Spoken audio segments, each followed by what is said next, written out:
Hello, RI International staff. Welcome back to another video by your Diversity and Inclusion Leadership Council. Again, my name is Aisha D. Priest. I am the Contracts and Rates Administrator here at RI, a member of the Diversity and Inclusion Leadership Council, and we are excited to be back with another message for you this month. This month, we wanted to take time to celebrate and honor Black History Month.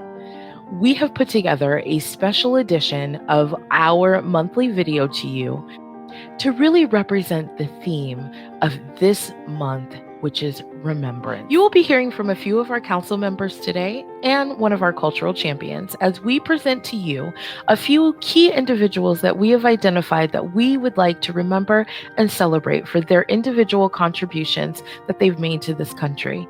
We would also like to highlight 3 key Black leaders that are making a huge impact in the mental health space currently. So without further ado, here is our presentation. Hello, my name is Tiffany Elliott. I reside in Los Angeles County, California. I'm the program manager for the California Peer Personnel Project, and I am also on the Diversity and Inclusion Council. Lewis Latimer was born on September 4th, 1948 in Chelsea, Massachusetts. As a young man, Lewis began working in a patent law firm after serving in the military. He was recognized for his talent in drafting patents and was promoted to head draftsman. As head draftsman, Latimer co-invented improvements on bathrooms for railroad trains. In 1880, Lewis began working for the U.S. Electric Lighting Company, and while there, he invented the carbon filament for the light bulb. This invention helped prolong the use of light bulbs, which previous to this had only lasted a few days.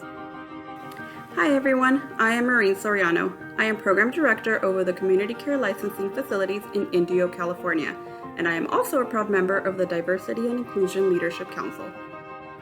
Garrett Morgan was born March 4th, 1877 in Claysville, Kentucky.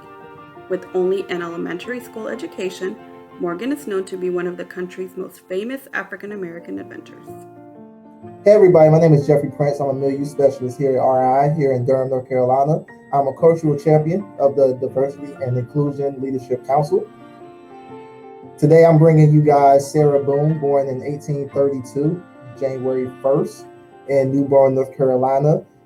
Sarah Boone was the first Black woman to be awarded a patent for her design for the ironing board, which allowed us to be able to have easier access on using the ironing board. She added a more narrow design and a curve that we still use today. That was back in 1892. Hi everyone, my name is Akimi Jones. I am the program supervisor for the Henderson, North Carolina location, and I am also the chair of the Diversity and Inclusion Council. Today, I have the honor and pleasure of speaking to you about Ms. Rebecca Lee Crumpler. She was the first Black female with a medical degree in America. Rebecca was born on February 8, 1831 in Delaware, but grew up in Pennsylvania. She was raised by her aunt. Growing up, she watched her aunt care for sick neighbors. This caused her to be passionate about wanting to relieve the suffering of others. In 1860, Rebecca was accepted into the New England Female Medical College. Throughout her time, she struggled not only with discrimination for her race, but also for being a female. In 1864, she earned a degree as the Doctoress of Medicine. And in 1883, she published a book of medical discourses, which included a summary of her experiences as a doctor and included guidance in treating infants, children, and women of childbearing age. It is an honor to present her to you on Black History Month. Thank you. I would like to present to you 3 individuals that SAMSHA has recognized for their contributions and the impact that they're making in the mental health space. Dr. Aletha Stewart. Dr. Stewart is a key member of the National Network to Eliminate Disparities in Behavioral Health, also known as NNED. Dr. Stewart has been a member since May 2009 and continues to participate in their steering committee. Dr. Stewart is also nationally recognized as an expert in the public sector on issues in mental health care for minority populations and in the effects of trauma and violence on children. She's an associate professor of psychiatry and director of the Center for Health in Justice-Involved Youth at the University of Tennessee. In May of 2018, Dr. Stewart made history as she began her term as president of the American Psychiatric Association, making her the very first African American to lead the organization. Dr. Stewart's goals are to advance organized psychiatry's role in responding to the social determinants of mental health and to be the leading voice for diversity and inclusion in medicine and mental health. I would now like to present to you Dr. Gail Porter. Dr. Porter is the co-developer and trainer for the award-winning Primetime Sister Circle. This is in partnership with Marilyn Gaston, former Assistant Surgeon General.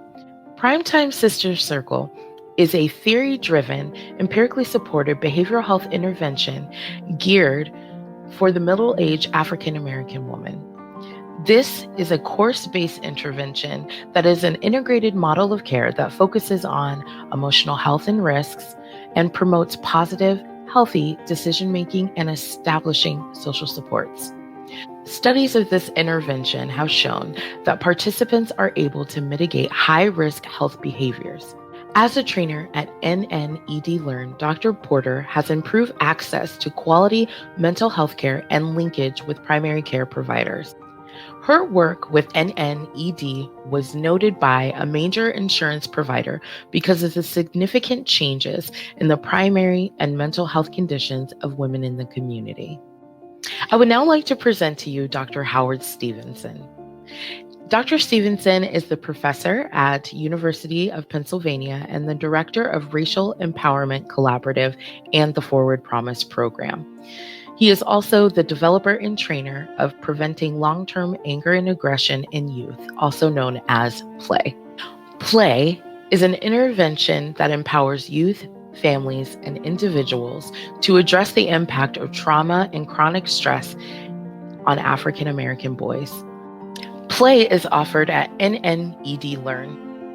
The successful implementation of PLAY has resulted in improved school attendance, reduced suspension rates, and improved relationships among African American youth, their peers, and their teachers. The work in one school district has evolved into a national model for school and community-based mental health care for youth that are at risk for academic failure and juvenile justice involvement.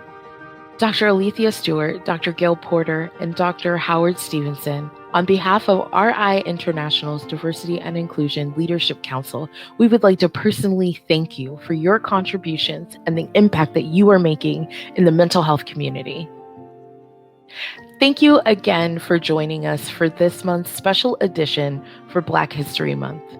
We would like to ask you, please like, comment, and subscribe to our YouTube channel so you can be updated each time we load new content. Stay tuned for more, and we'll see you next month. Bye.